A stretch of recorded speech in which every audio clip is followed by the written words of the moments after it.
Hello and welcome to This Week at the Movies. I'm Matt. And I'm Eric. And this week we have a double header of new releases coming to theaters. One, our third kind of big wide release weekend of the year. We get kind of the space drama in I.S.S. And then we get a movie that's going wider that had a limited release to end 2023 and is actually gaining some traction in the Academy Award race. Those nominations will come out on Tuesday. I'm sure Eric and I will have some thoughts about that when we get together next week, as there's fewer interesting releases next week. But going to dive in tonight. The first one up on the docket is I.S.S., which stands for the International Space Station. Just a really in-depth, deep, and clever title for the film. The International Space Station is a team effort between Russia and the United States. We co-staff this space station up there. And this film begins, with a couple of Americans who are making their way up there. One in Ariana Dubois, who's brand new to it, who's a scientist who's going up there for the first time. She's with John Gallagher Jr., who is a scientist that it's pretty clear early on has been there before and is kind of a veteran of there going back. They team with their other American counterpart played by Chris Messina, and three Russians, two of whom will be probably very recognizable to TV audiences. One of them was on The Americans, and one of them a huge baddie on Game of Thrones. So you're going to recognize those guys. They're all, they start out with this spirit of collegiality and friendship. And that's the first 15 minutes. And then, when they're looking out the window, they notice something that looks like some kind of explosion on the ground or several explosions on the ground that might be a big bomb or a nuclear bomb. They start trying to frantically communicate. They get some very brief messages before they lose all communication, each side getting a message that tells them they need to secure the station by any means necessary. And that sort of takes this group that starts out as a group of 6 friends and colleagues and pits them into 2 semi-warring factions and go. So very interesting premise and setup. A very short film, clocks in just about 90 minutes, so they don't waste a lot of time. Eric, how did this one work for you? Well, they should have wasted more time. I wanted more out of everything in this movie. It's funny because this movie sometimes veered in directions I didn't expect it would go. You have the premise, you have the Russian space operatives, the American space operatives, and you have the suggestion that there's a war between these countries breaking out on Earth, and that they may be commanded by their countries to take control and be pitted against one another after trying to leave politics out of it and functioning as this little space family. And that idea of the family unit could have been explored more. The idea of their paranoia for one another and them going back and forth could have been explored more. The way they played with the power dynamics with the people who are in charge and how one-sided things seemed. The sequences of tension, of which there are 2 or 3 in the movie. The memorable moments, visual moments, of which there are 2 or 3 to me in the movie. Everything could have been wrung out a little more. And I have a feeling that maybe this was edited down for pacing and to kind of keep things moving, to kind of get the most out of the thriller aspects of the story. But I wonder what was there more for the characters, because outside of Paul Özbek, Mr. Greyjoy, who is a character who is heavily implied in the beginning of the movie to be a standout villain, who then goes in directions I didn't expect. I thought he was phenomenal. I was really engaged in this. And there are thrillers like John Carpenter's The Thing that this sort of aspires to, the paranoia, the condensed bottle nature and of everything. But I don't care about almost any other character. Ariana DeBose, I think, was good at performing what she was performing, but outside of a little bit of exposition she drops to Chris Messina when he's outside of the space station, we don't really get to know her stake in the situation. There's just sort of an objective that is sort of government directed objective in her path.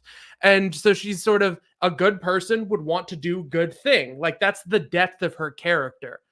And to have someone with like a little more uh depth to him in the character's John Gallagher Jr. Like he also is a character that goes in directions that you're not always sure where he's going to go, although I think the movie is it's kind of predictable. I don't know, it just I just wish that they had dug into the concepts, their idea for the ending. I would want more out of that. I think there are more interesting things you can do than what they did. And I don't want to like spoil anything, but just like I will say something I really appreciated was the mirror of the beginning and the ending. The moment that it begins and the moment it ends are in it's a thoughtful thing. And so I'm gonna hesitantly give this a thumb up. It is January.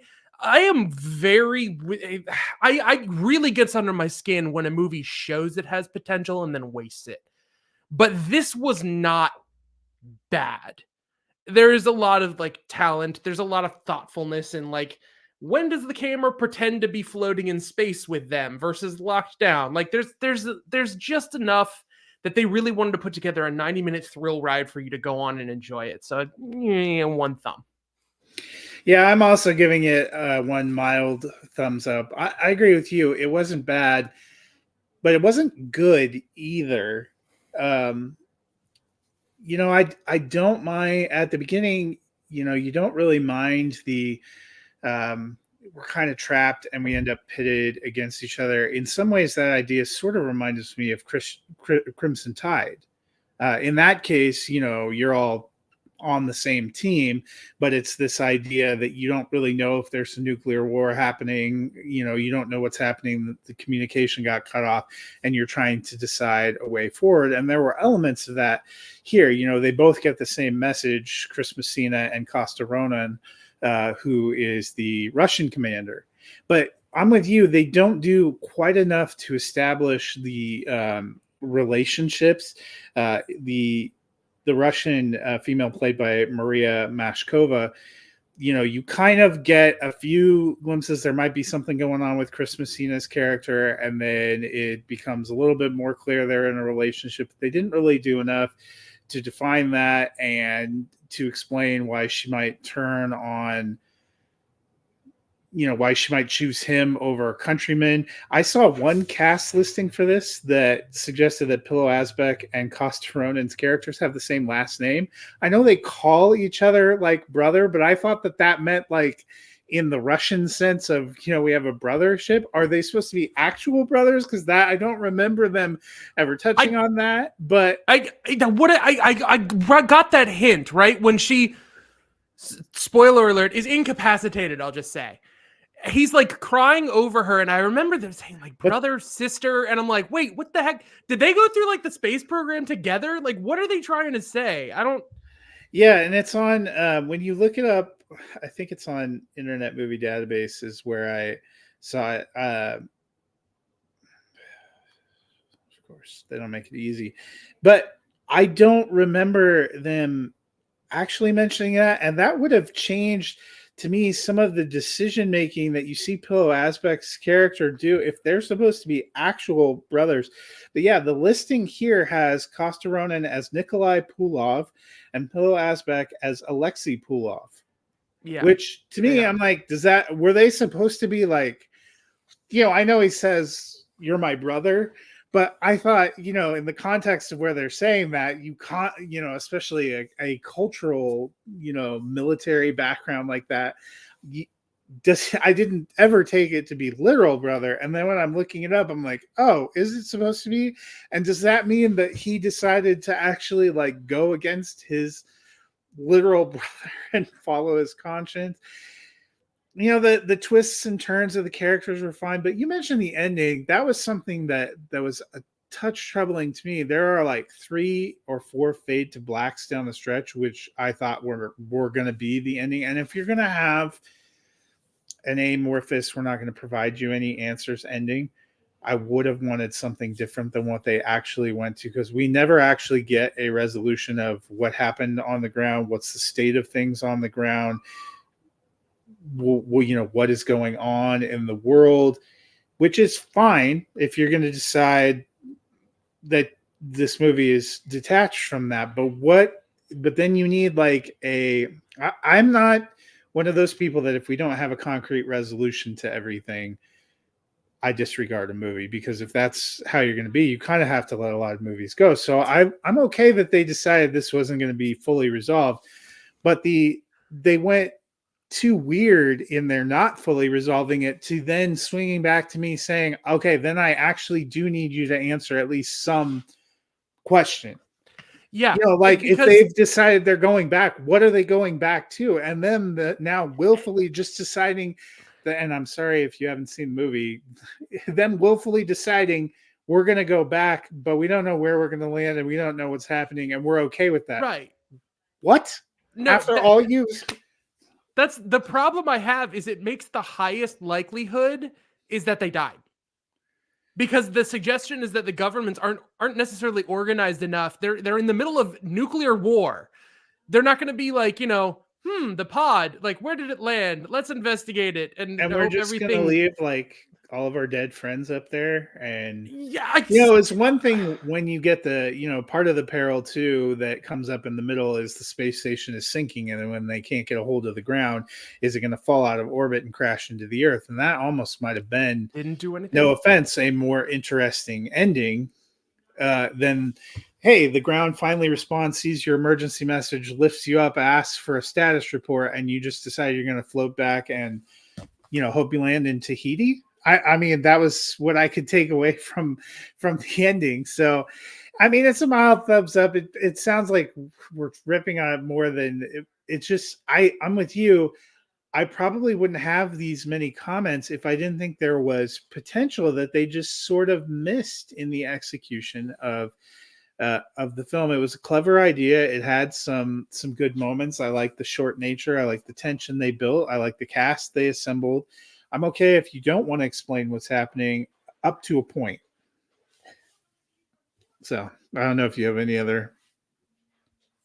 Well, we'll move on from there to Origin, which comes from Ava DuVernay. It's a biopic based on the true story of Isabel Wilkinson, who is a writer and an author and was in the process of writing her original book, Cast, when some personal tragedies kind of befell her. And in this film, we kind of see both those personal tragedies and an interesting take on the research that she does that creates this book. Um, this one got a limited release at the end of December. Went wide this weekend for most.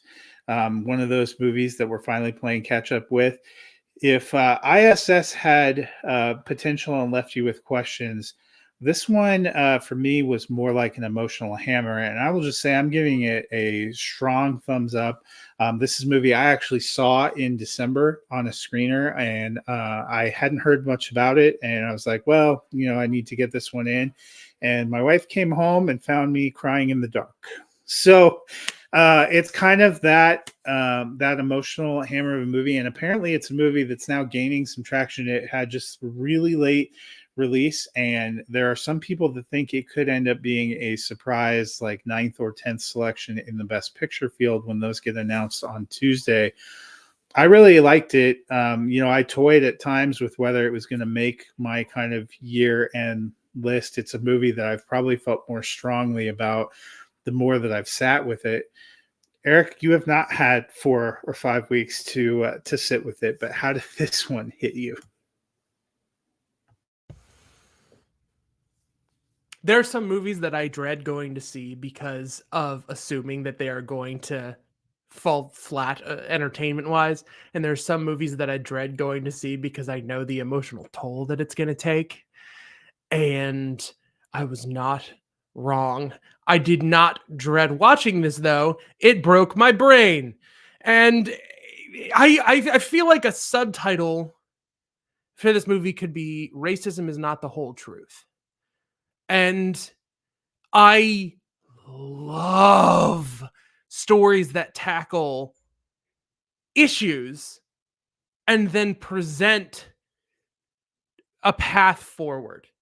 Like trying to define and raise awareness of tragedy and harm, and put a spotlight on a problem has its own purpose and an own reason, but this is a step beyond that. This is the story of an individual person creating a theory, and the very personal, very individualized story of the development of that theory, and the pervasive idea is that there are individuals in this world and there are groups in this world. And the way that we look at other people and ourselves, and either put ourselves in groups or put other people in groups, and then what we choose to do in terms of developing caste systems and enacting racism and in all of these different aspects of living as humans. Um, oh, it, I have so many different directions that I want to go with this. I can't like it.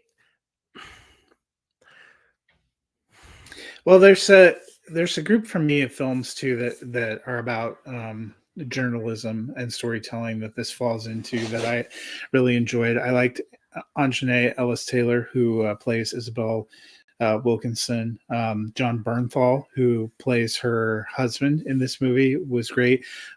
Very different part, kind of, for Niecy Nash too. Really enjoyed her. She plays Isabel's cousin, who kind of helps to encourage her and be a sounding board and support for her after Isabel Wilkinson basically lost her husband and her mother in a very short period of time and was kind of left emotionally bereft, as you would be from these major losses in your life, and you see that. But I also like the way this plays out in her exploring her research as well, that you get some reenactments, because basically what Wilkinson did, she looked at the history of kind of racism in the South, and you get some reenactments and some people playing historical figures there, what happened in Nazi Germany and the caste system in India, to write this book. And I don't know about you, but this has just made me want to go out and get this book and Yep. dive a little deeper. I read one review that said, this could easily have been made a documentary about the research and about the woman, Yep. and it would have been compelling. But the fact that Ava DuVernay, who we've seen do some, she's done some incredible documentaries. I love The 13th, which she did for Netflix, which was about the 13th Amendment. Mhm. We've seen her do Selma. We've seen her do some of these films. She instead adapts it into this biopic that has some, elements of what you would have got in a journey of discovery in a documentary, and fuses it together. And to me, it was just a richly emotional journey, makes you think a lot. But it was that personal connection to Isabel and to her life and to her loss and to her moving forward. And you see kind of the death of Trayvon Martin that first gets her thinking about this larger issue and what she might learn from it. And I found it to be a beautiful journey. I saw this right before Christmas, and I just really enjoyed it. Like I said, it's been, I think I saw it December 20th. It's been exactly a month now, and it has Mm. just stuck with me, and the deep emotions. And I'm excited that more people are finally getting to discover it. We got to tout another movie that I felt that way about last week with American Fiction, and Mhm. seeing some of these movies that we got to see that got limited release finding a wider audience. And I hope people just are able to dive in and to embrace these stories. There's one scene in particular where Nick Offerman cameos as a man who is just trying to help her fix her mother's house. There's a leak in the basement or in some room, and the person at first is very dismissive and is wearing a "Make America Great Again" hat, and I feel like it is the entire like crux of the theory in the movie that when you see that hat on this person, you a box fills in your head of who this person must be. But the individual, Isabella Wilkerson, looks at this person and decides, if they are the type of person that puts me in a box for the way I look, I'm not going to be the person that puts them in the box for the way they look. And she asks him who he is personally. She asks him about his parents. And that personal connection does something very simple. And it just makes him not dismiss her as a client and take another look at trying to help her situation. And I think that is everything. Just that notion of like, everything we try and like brand ourselves with and believe and think and whatnot, like what we can do with that is very powerful, but also it is very important we don't lose track of who we are as individuals and how we connect with one another. And it got me thinking so much about celebrity culture and art and where we draw the lines between before Origin and I.S.S. I had to watch the flippin' Nicole Kidman AMC logo enter like both times.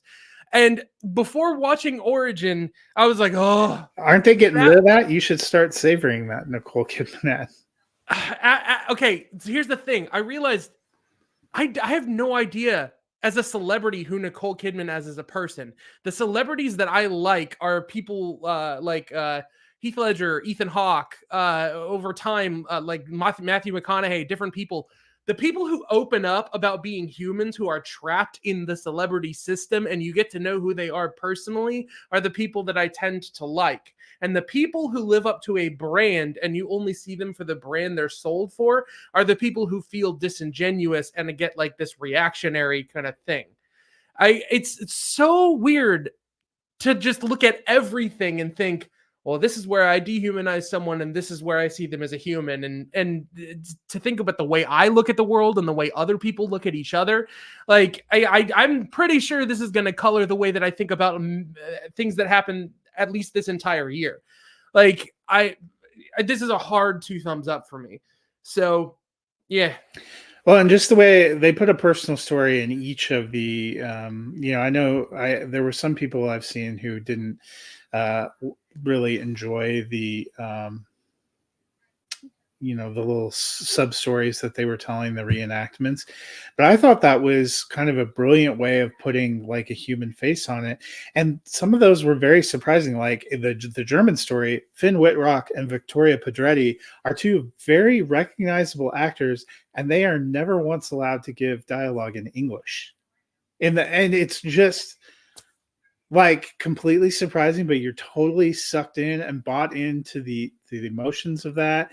And her research in India when she's meeting and talking to these people and learning about the caste system. I mean, I was both deeply emotionally moved because you have these very emotional stories, and the story and some of the flashbacks that you get of her and John Bernthal are very emotionally rich. Her scenes with Niecy Nash, especially toward the latter part of the movie, like when she's talking to her on the phone, um, are just incredible gut punches. And at the same time, All you're of the just reasons to cry. completely pulled in and fascinated by the research and the discovery and the idea and what it says about our world. And it's just really well done. And I think if it does make it into that best picture field, it will only mean more people will get to see it. You know, I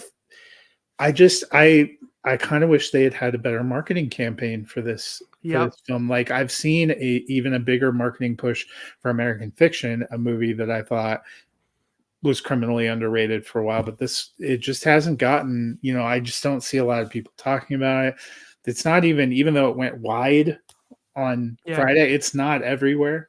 Like it's not in all the theaters here, and Colorado Springs is a fairly decent sized marketplace. So I hope people get a chance to see it and to appreciate it. And I can't wait to go and check out her book as well. I don't know if you have any other thoughts about this one. So many. Like you're hitting a lot of the good things that I'm kind of skipping over, which is like what it actually felt watching the movie and the characters and the actors in the movie and like the meat of it that was so like I feel like you got to know the characters that they focused on so well that when they showed characters that were faceless and nameless, I'm wondering who they are personally and trying to feel for them anyways. It's like an empathy machine. It was amazing. So Yeah, I don't know if we're going to get that next week when the big wide release is Miller's Girl, which has gotten decidedly mixed reviews, but we will be back talking about that next week. And we will probably give some of our Oscar reactions. They come out live on Tuesday. I don't know about you, but I'm incredibly curious to see what this year's field is going to be and what some of the surprise films that pop in. You know, I think international feature, animated film, documentary, and best picture could all have some just a Yeah. wide variety of things. There are probably going to be some films that you and I love that don't make it in. So Hmm. it's going to be interesting, depressing, exciting to see how that plays out. But And maybe until we'll then, talk about it a little bit next time. that's what I said. Yeah, it was since we'll have our Oscar reactions Hmm. along Miller's with Girl. Miller's Girl, which I've been eschewing trailers, but certainly looks like it's telling you it's some kind of a romance between Martin Freeman and Jenna Ortega, and I